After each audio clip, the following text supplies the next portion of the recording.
Welcome everyone to a special episode of Jasmine's First Impression Sports Talk. Today is the 10th episode of Jasmine's First Impression Sports Talk, so let's get started.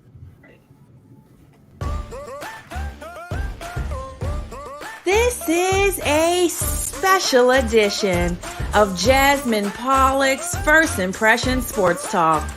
Welcome to the 10th epic episode showdown. And now, to get this epic episode showdown started, here's Jasmine.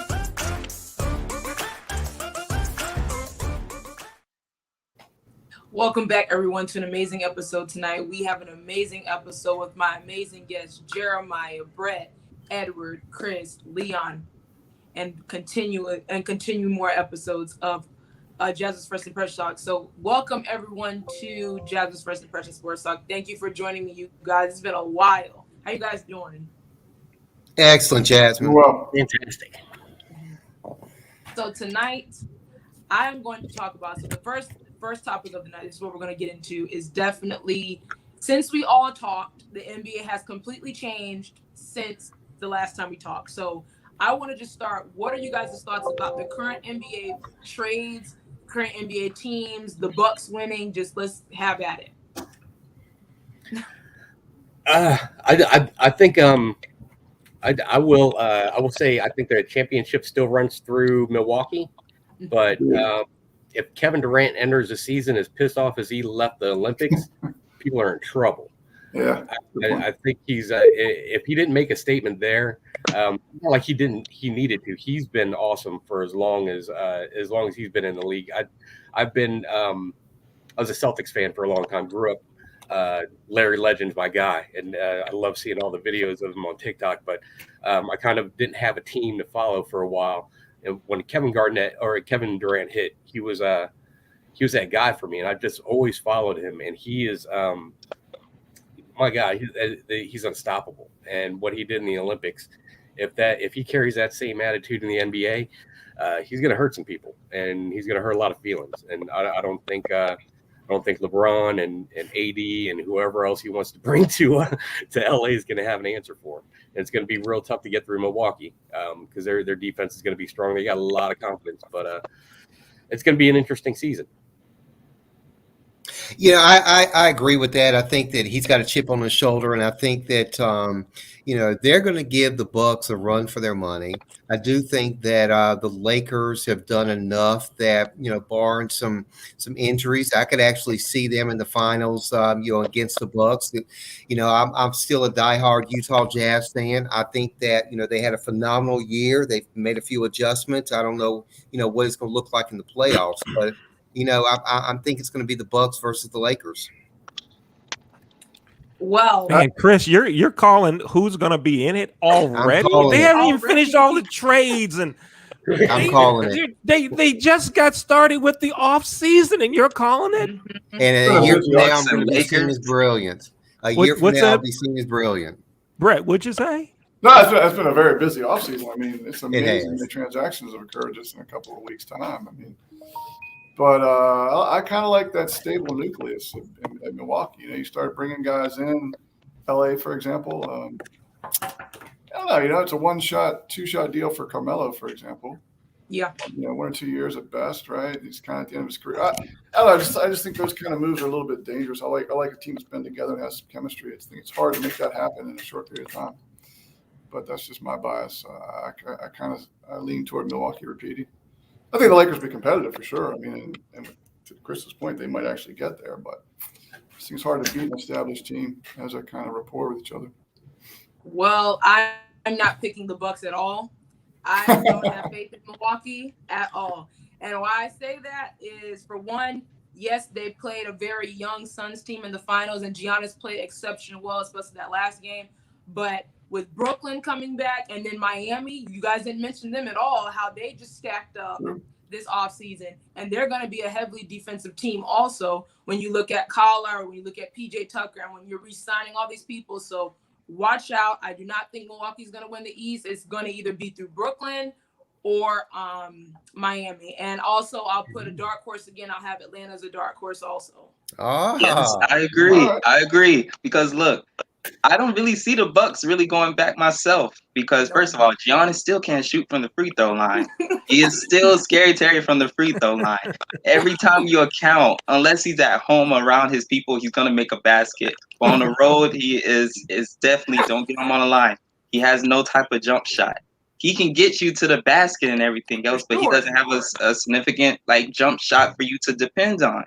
And for him to keep doing the same style as he did this year to go into next year, that's not going to cut it for me. So I see myself having, I would say, Miami, either Milwaukee, or I'll just even go on the limb to even say a team maybe like the Celtics. Ooh. I don't know. The Celtics. They got to dump Kemba.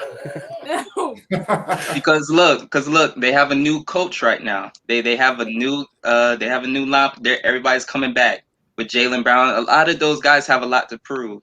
Because when the Celtics had a bad last year, when it came to those to the regular season, they was kind of up and down when it came to Jaylen Brown and when it came to Jason Tatum. And having Smart there now, plus adding Schroeder and stuff, I just see kind of the hunger that's there. I feel like they want to prove a lot of people wrong, but I'll see how things go. Well, I don't think Schroeder's very hungry because the Lakers gave him a bunch of money and he just settled up for that. So I don't know if he's going to – no, not Schroeder. But I'm glad you brought up the Celtics. I think for me, the Celtics team, I think to me being that I saw those young guys play for so long, you know, Jason Tatum, Jaylen, and Smart, I feel that they're a team that doesn't need a superstar, if that makes sense, because I think they're a homegrown team. And I think they played better without, you know, because we saw what Kyrie, when he went over there, didn't do well. When Kemba was over there, didn't do well. I think they play much better when it's just Jason Tatum and those guys like that, because any one of them can go for 30. But big question, is Giannis the best player in the NBA right now? Yes. Negative. It's Durant. Durant. Whatever you want. What was one of his nicknames? Durantula. That was probably one of my favorite. Yeah. That guy's unstoppable. So you guys do not think at all that Giannis is taking the spot? It will be interesting, I think, to see if the Olympics did have an effect on that at all. I mean, you certainly could come back. I mean, if Kevin Durant that played in the Olympics shows up this season, look out. But does that wear you down a little bit between the travel and extra games? And I mean, that's a lot. You know, it's a big commitment. Toward the end of the season, potentially not so much, but in the early going, I don't know. Does that take a toll on you somewhat? Toll on your body? I mean, he's not 25 anymore. You know, I just wonder. It's a lot of basketball in a year. Yeah. And with the way the season envelope, you know, kind of flowed into this season, there really wasn't much of a break, and then you go right to the Olympics and. I don't know. Could be interesting. I kind of see that for the future myself. You know, them going back, they just struggled when it came to injuries through their team already. When it came to Kyrie Irving, when it came to James Harden.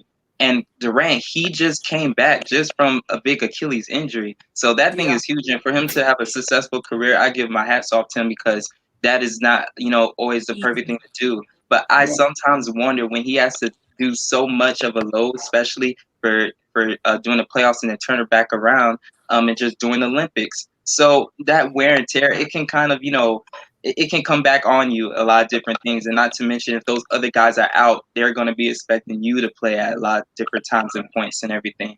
And to me, going back to your question, Jazz, like, I don't think that Giannis is the best player in the NBA right now. I just think that he just proved the player that he is. Like, he just kind of lived up to his name, and I kind of applaud him for that. Not saying he's the best player, but he just lives up to the height of him being a Greek freak. He rose to the moment. He rose to the moment. And I think for when you mentioned Durant, like, when I think the question when it comes to Durant is, I don't think it's about his ability, it's the team. Because I have no faith in James Harden at all. Like, I don't trust him. He has shown over and over again, like, he's not a playoff guy. He's regular season. And can Kyrie Irving ever finish a season? I doubt it, because he hasn't done that. I don't know how long since he left Cleveland. So for me, it's never the question of can Durant play. Durant is exceptional, but it's his team. Can he depend on his team? And I don't think My camera fell, and I don't think he can compete. I don't think he compete with those guys. I just don't agree. Well, if he went to the Knicks, I think he could have.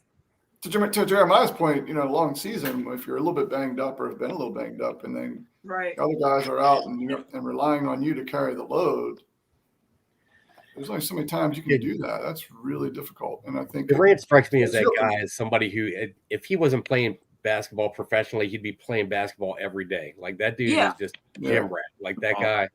And I think I don't think he realizes exactly what leaving on the court is, because that's what he does every day. You know what I mean? Like that's just how he plays. That guy is. Maybe he can't carry Kyrie and Harden, but if he can get maybe 3/4 of Kyrie, if him and 3/4 of a Kyrie, I think can do it. I believe in him that much. Like that guy is. He can push and he can get people. I have zero faith in James Harden for sure. Like that guy, I don't trust him at all. I understand he's the same with Westbrook. I understand they're very talented guys, but I wouldn't pick them on a fantasy team. I wouldn't pick them. They're neither one of them are like the top guards in my all time list. Like neither one of them. There's something shady about them that I can't put my faith in. And I just feel. Go ahead, Leon. Two things. Go ahead, and then bring it to me once you finish. I think it's just I just don't, like you said, Edward. I just don't have faith in James and Kyrie. They're both great players. Like they're offensively gifted. I think this Brooklyn team is. I wouldn't be surprised if that's one of the best offensive teams, if not the best offensive team we're going to see next season. But it's just. What is Harden and Kyrie going to do? Because Harden has to prove that can you win a championship? He hasn't been able to prove that. Kyrie, he can't finish the season. There's always something off the court with him. So that's the biggest question for me. I don't trust the team. Durant, I think Durant, he's gonna score. He's gonna do what he's gonna do. He loves the game of basketball that much. But Harden and Kyrie, do they have that same passion he does? Is the biggest question for me. But go ahead, Leon. Oh, I'll tell you what. I think we've had in this conversation, we've got 4 different NBA champions next year, right? We know that Frank, who was one of your guests during the playoffs, he called the Nets this year.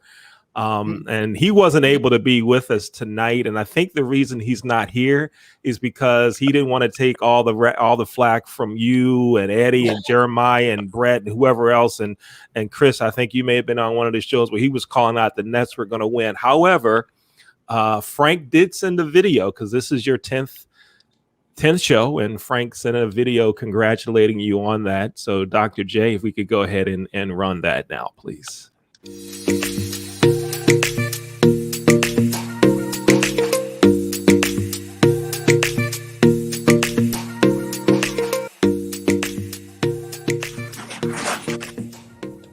Jasmine, congrats on your 10th episode. I am confident that you're going to have 100-fold more because of your talent and your tenacity as a strong, professional Black woman. I look forward to watching that journey. I want to say thank you for allowing me to be a part of it. But for now, more importantly, hey, congrats to what you're doing. Much continued success to what you're doing, and I'll be watching. Congrats again.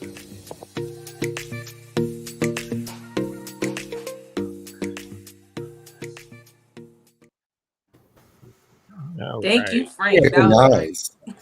Very nice. Thank you for sure. But that was an amazing conversation for the NBA. Now, I think this is Edward's favorite topic of the night. We're going to talk about my guy, Aaron Rodgers, tonight. I know he's been waiting for this moment, so I'm going to start with him. So, my guy returned. I said he was going to return, and I am thrilled he's returned, but I have a lot to say. But Edward, you go ahead. I really wish he didn't, because then I would have a little more respect for him. Only because he created this entire situation for no reason. Like there's no, to me, Aaron Rodgers he's always been a whiner. He whined about getting drafted second, whined about getting drafted 24th, whined about sitting behind Brett Favre. He's a great regular season quarterback, no doubt. He's a fantastic regular season quarterback. I put him on my fantasy team last year, and I'm a Bears fan, but I put him on my fantasy team because he was killing it with Robert Tonyan. He was killing it. But he is such a narcissist, and he is such a if you listen to his press conference, what did he say? He said people come to Green Bay to win championships. He hasn't won a championship in 11 years. He has won, I guess 2 if you count the NFC championship, but he's lost 4 in the past 10 years. So what championships is he winning? He can't really count the division championships because it's Bears, Lions, Vikings. Like we've been horrible for the past. I mean, but to me, like I can't stand Aaron Rodgers. Like I've lost all respect for him. Just the way he created this entire situation because nobody was kissing his ass, and there's no reason to.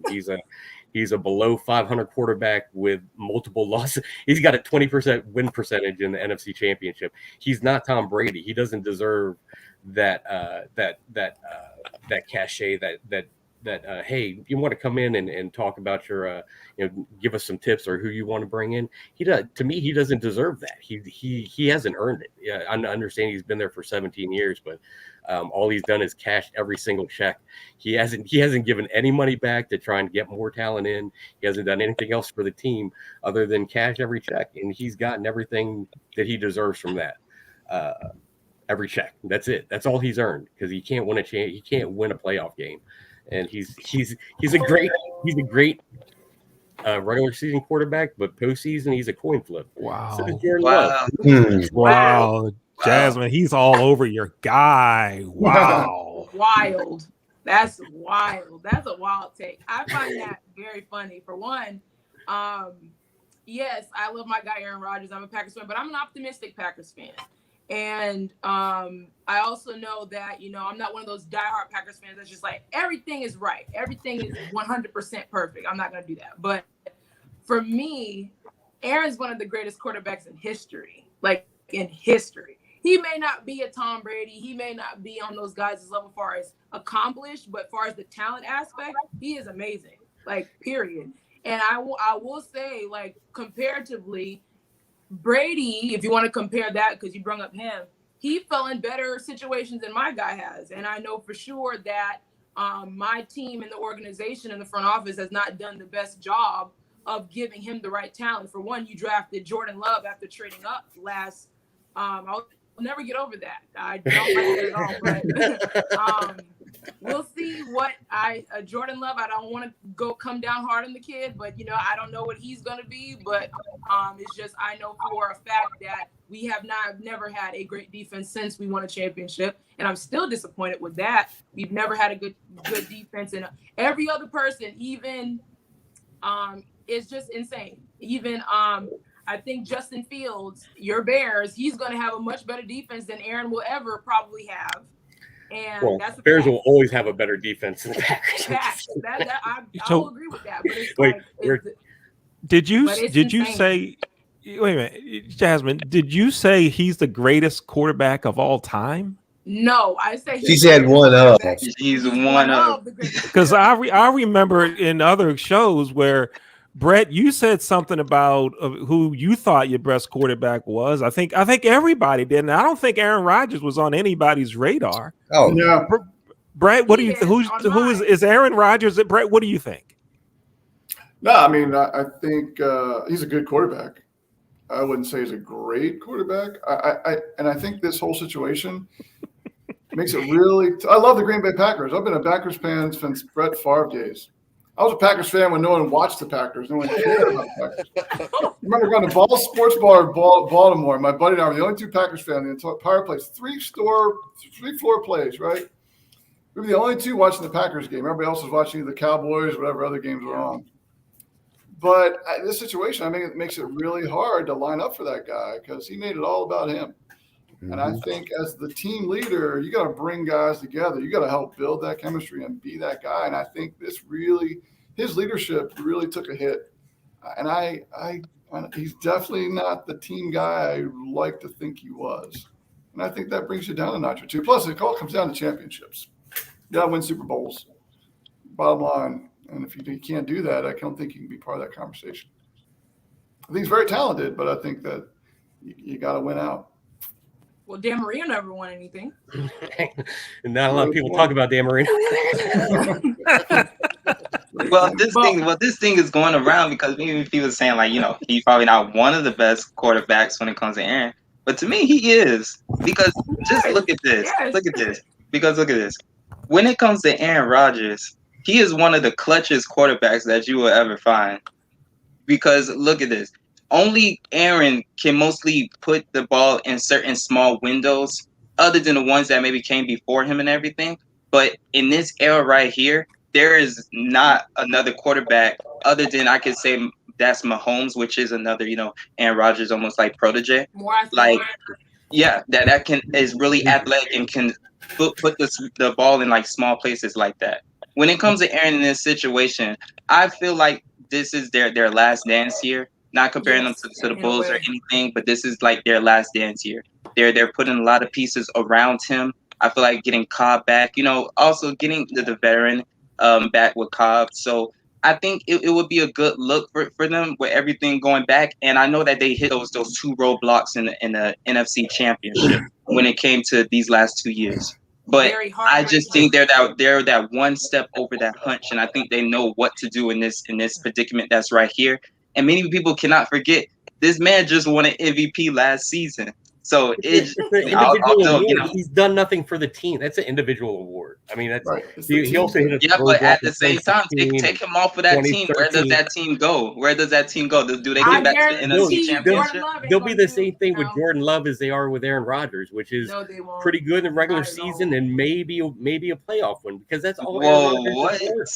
That's Jordan Love. What has he done since 2010? He hasn't done anything. Like he's 7-8 in the playoffs. 4 NFC Championship losses. Yeah, he may be able to put a pass on a dime, but once he's getting the doors blown off him, he's nowhere to be found. That's what happened when he lost to Atlanta. That's what happened when he lost to San Francisco. They had a running game that couldn't be stopped. And if you're a great quarterback, you're at least going to put your team in a position to win. Like when Tom Brady was down 28-3 in the Super Bowl. And he won. You know what I mean? That's that's a great example. There's a guy. We're going to go to break. Before we start, we're going to go to break real quick. We'll be right back. Yeah.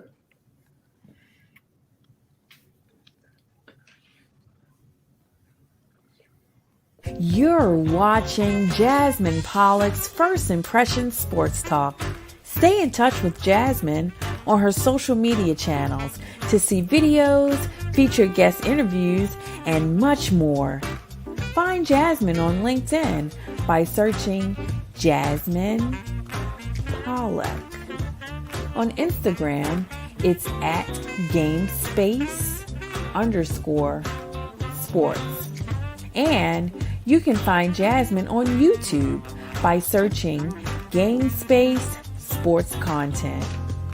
First Impression Sports Talk airs each Monday at 8 p.m. Eastern. You can see the show live on YouTube, LinkedIn, and Facebook. If you missed the live show, we have you covered. A recorded version is always available on social media. And now, back to more First Impression Sports Talk.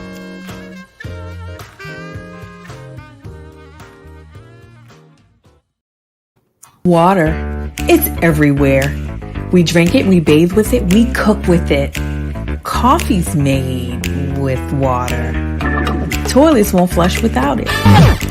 It's used for washing clothes, dishes, utensils, pots, pans, floors, and our teeth. Plants and crops need water, animals drink it, and fish need it too. And don't forget, we can have a lot of fun in the water. Water. What will we do without it?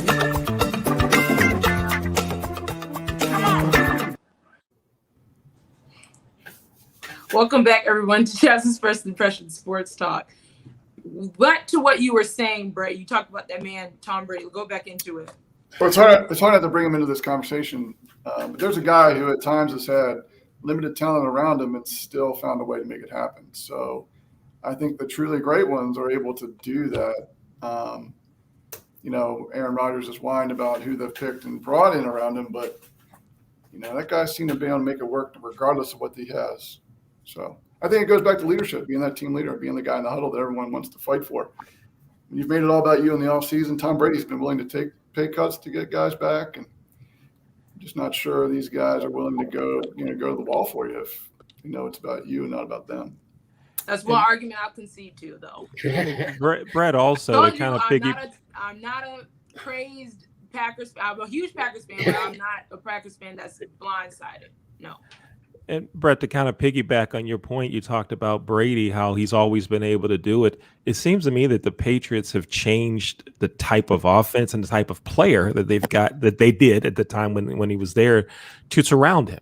Mm-hmm. And when he went to Tampa Bay, the media reports are that he went and met with ownership and the executives and said, "We need this type of player. We need this guy," because he knew what would work for him.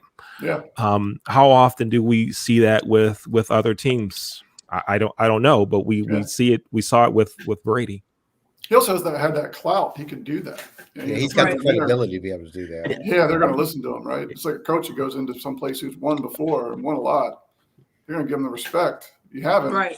It's a tough road to hoe.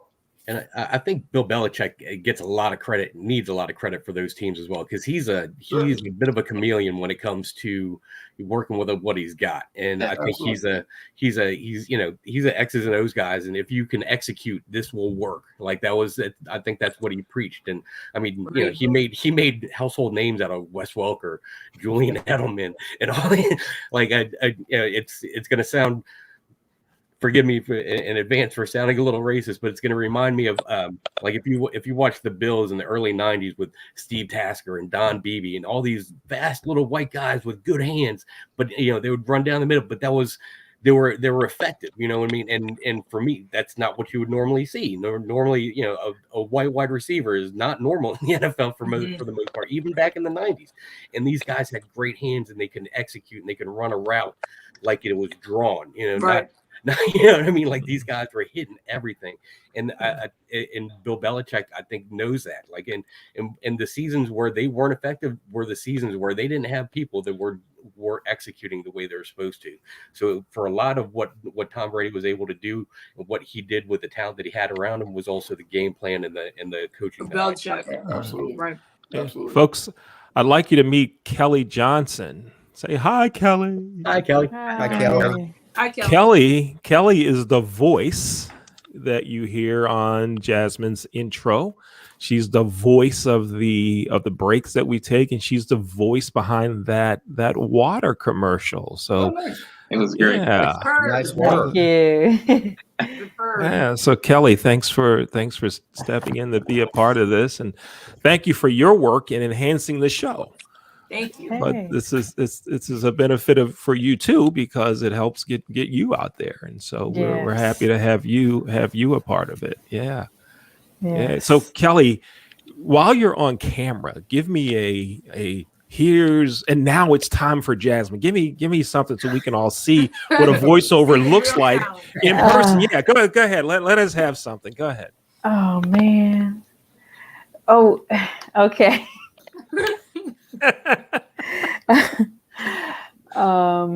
Okay. Let's see. Here's Jasmine. That's it. Yeah. That's it. Okay. Yeah.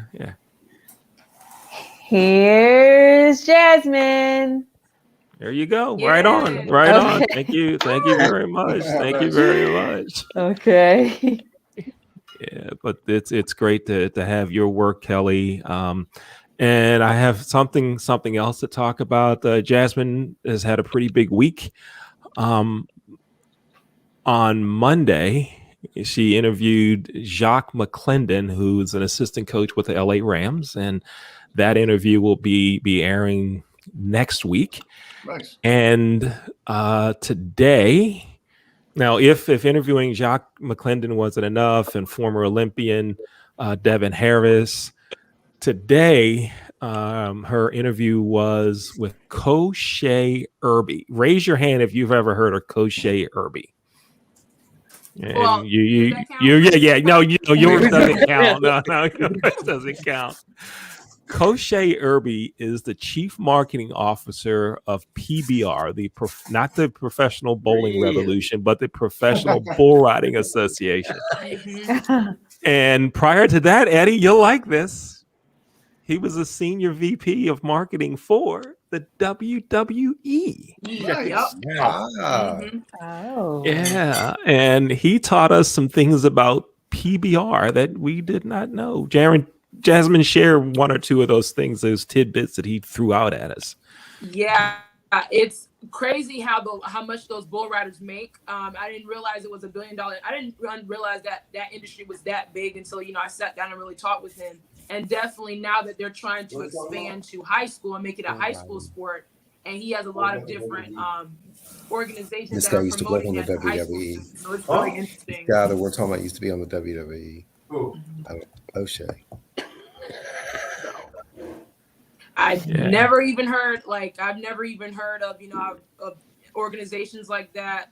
And bull riding, I've seen bits and pieces, but I never knew it was that big the way it is. It's a very big industry. Yeah. Oh, wow. You said they were making some of the riders were making $6-7 million a year. Yeah. Wow.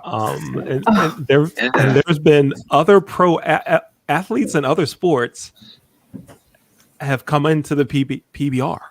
Like, yeah, what? yeah, for sure. Yeah. And this is for. That's crazy, man. Yeah, they've got a lot of sponsorship.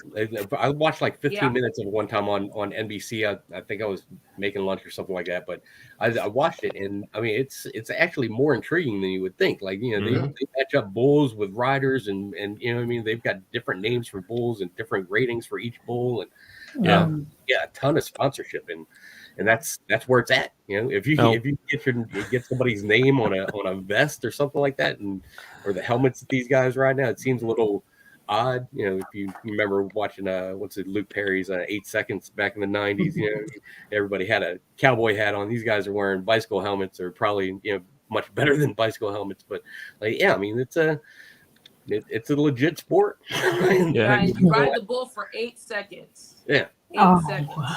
Apparently, it have to be. I mean, the amount of injuries has to be just incredible. Right. Yeah. I saw what you did there. Incredible. Fighting for your life. And that's why I mentioned when I asked him about him going to high school, I was like, that could be a liability, because these are high school kids, all these different things, and just a lot of different things. So he was like, they're trying to push for it. So we'll definitely see. It's going to be very interesting. Yeah. So anyone ridden a bull? No, I have not. Don't plan on it. I don't It's not on the bucket list. Isn't it kind of funny? They're trying to get, there's a lot of backlash with football and head injuries and different sports, right? And yet they're trying to promote bull riding.